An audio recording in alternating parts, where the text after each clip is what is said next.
United States will probably begin to put more and more pressure on Israel in the long term. And so, we're just in this very strange new reality where Israel is being condemned globally, uniformly. The United States is starting to drop support. So now we come back to me putting on my Iranian hat, and I'm advising Khomeini. And you've got all the hotheads saying, got to bomb, got to retaliate. And I'd say, sir, eventually we do. We have to establish deterrence. We have to make sure that Israel understands that if they attack us at this nature, that there will be a retaliation. But maybe not. Maybe now is not the time to do it, because strategically speaking, Israel just further isolated itself. Now, if we don't retaliate, the debate in the United Nations will be clean. It'll be solely about Israel's violation of diplomatic norms and standards, international law. And this will further isolate Israel in the eyes of the world. And that's our strategic objective. We're going to rebuild. We're going to continue to put the pressure on. The Israeli economy is collapsing. Hamas has told us not to panic, that they got this under control. So I don't think we need to go around shaking this up too much right now. This is actually unfolding to our strategic advantage. Yes, we took a big hit today. We lost 4 extraordinarily influential and important people, but we can replace them. What we might not be able to do is rebuild a global coalition that we've assembled if we allow ourselves to get involved in a cycle of escalation that leads to a general war between Iran and Israel, because at that point in time, no one will ever talk about Hamas in Palestine again. And this is what Israel wants. Benjamin Netanyahu right now is desperate. You heard it in his voice as he gave that speech. This is a desperate man. And he's desperate politically because he's under attack, but he's also desperate personally because once he stops being prime minister, he's going to be arrested and put on trial for corruption. And he's going to lose that trial.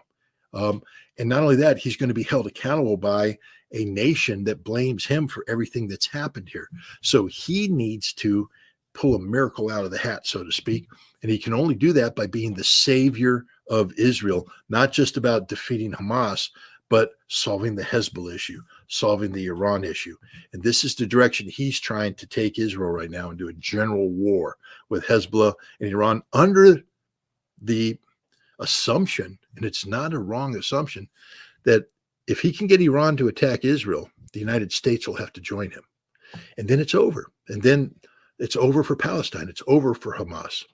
It might even be over for Hezbollah in terms of the world. It'll become this big global confrontation that's going to be about, global energy security. It's going to be about the flow of oil. Whole different conversation.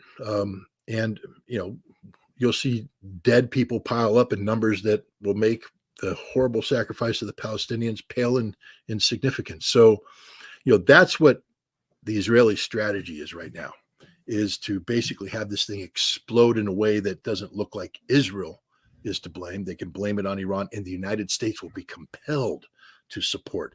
The U.S. doesn't want to. We've been saying we don't want to, but there's no way a president, especially in an election year, can allow Iran to attack Israel and get involved in an existential level conflict and sit back and go, hey, it's Israel's fault.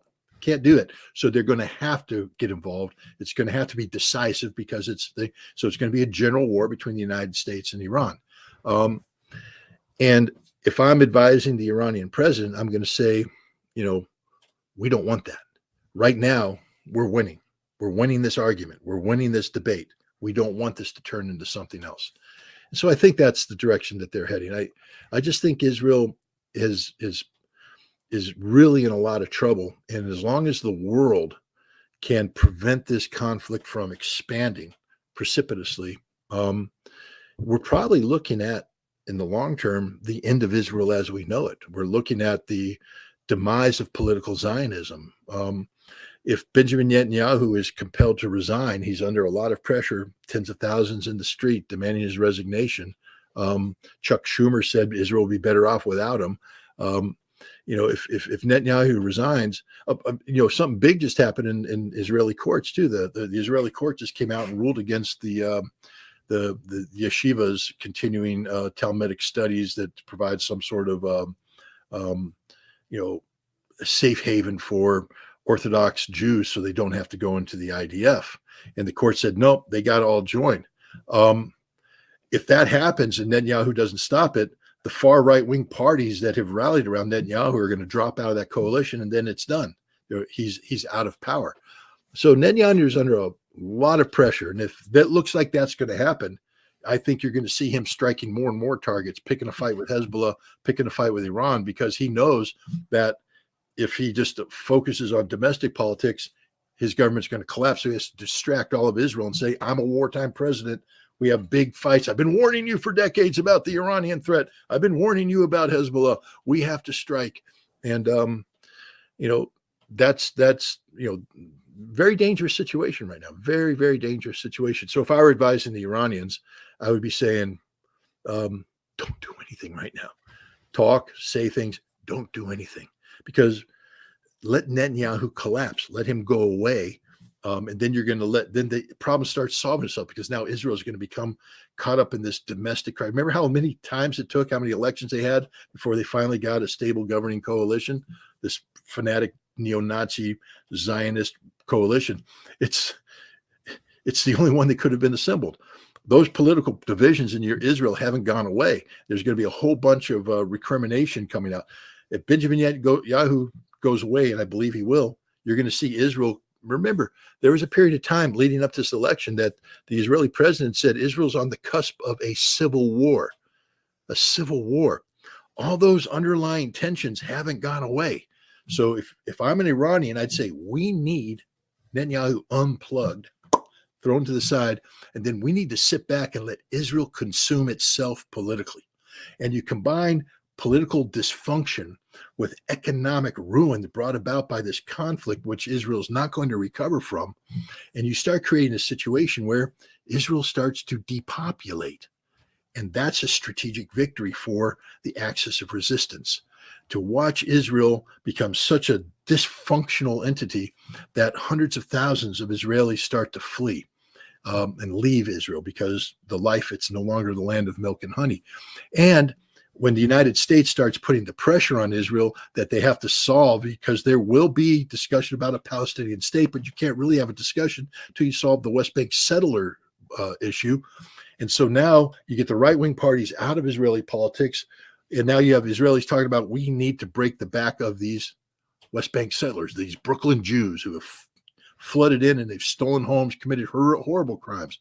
You have to break their back. And when you do that, they flee and others flee. And you suddenly see an Israeli population go from, 9 million down to 6 million, down to 4 million. And then the demographic issue kicks in, and we're not talking about a two-state solution anymore. We're talking about a one-state solution. For an Iranian, that's what you want. That's the direction you want all of this stuff to go into. So let it play out. But unfortunately, that's the fancy way of saying stand by and let more Palestinians die, because that's what's going to happen. They're going to die in large numbers. Ja, willkommen. Vielleicht nochmal kurz meine Aussage, was Scott hier gesagt hat. Das Video übrigens findet ihr bei Danny Haiphong, den Kanal, verlinke ich euch unten. Das ist über 1 Stunde, das Video. Von daher bloß dieser kurze Clip. Die Untertitel sind übrigens von YouTube generiert auf Deutsch. Meine Aussage, ich finde es spannend. Ich habe da immer gesucht nach möglichen Lösungen für den ganzen Palästinenser-Israel-Konflikt, der sich ja schon seit über 50, 60 Jahren hinzieht. Ihr werdet vielleicht auch Moshe Zuckermann kennen, der oft manchmal in deutschen alternativen Medien oder sonst mal zu Gast war.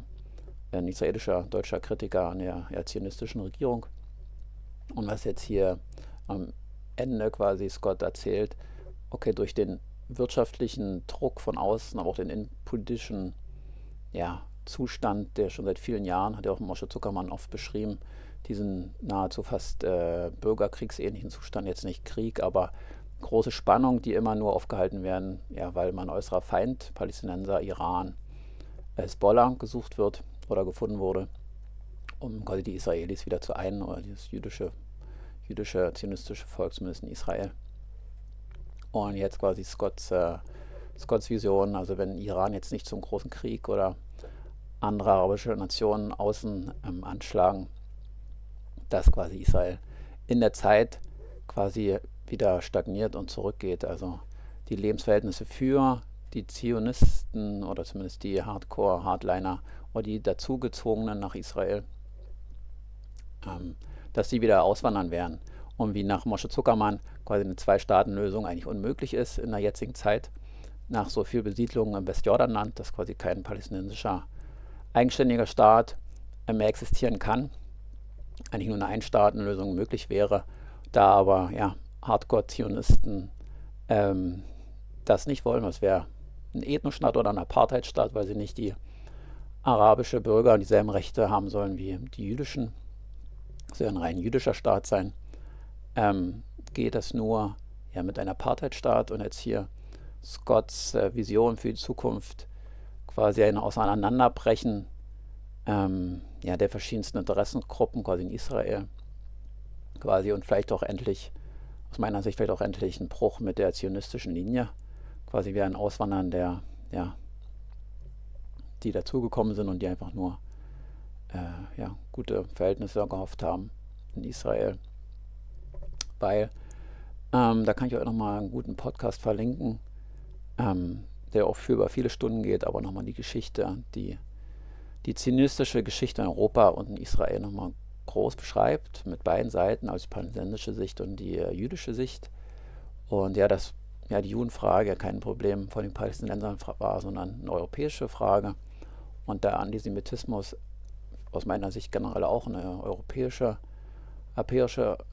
Erfindung ist und auch gelöst werden muss. Ja, was soll ich noch weiter dazu geben? Ich hoffe natürlich, dass der Konflikt schnell gelöst wird. Und ja, vielleicht meine Voraussicht. Ich glaube, das wird schwierig sein, also wie man mit wirklich den Hardcore-Zionisten, den Radikalen im Westjordanland, wie das gelöst werden soll.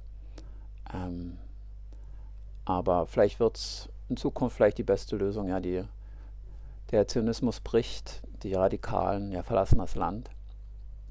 Und es bleiben noch ja die jüdische Bevölkerung übrig, die wieso auch schon vor der Besiedlung quasi Palästinas durch Zionisten da waren oder nachfahren oder sich wieder auf den Weg begeben zur friedlichen Koexistenz mit den ja, muslimischen Brüdern, die in gewisser Weise wahrscheinlich auch ja, ihre Großcousins oder entfernte Verwandte sind, die quasi nach der Zerstörung Israels oder des jüdischen Königreichs durch die Römer, ja, die da geblieben sind, ja, zum Muslim, vielleicht Islam konvertiert sind, zumindest ja, aber auch kulturelle enge Bindung haben, dass sich da ein Staat vielleicht entwickeln kann, in dem wieder Christen, Juden und Muslime friedlich koexistieren können.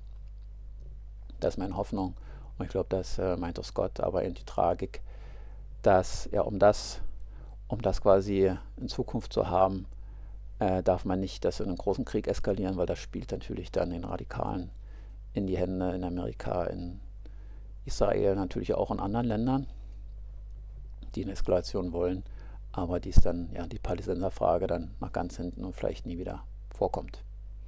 Das dazu. Bis bald. Wiedersehen.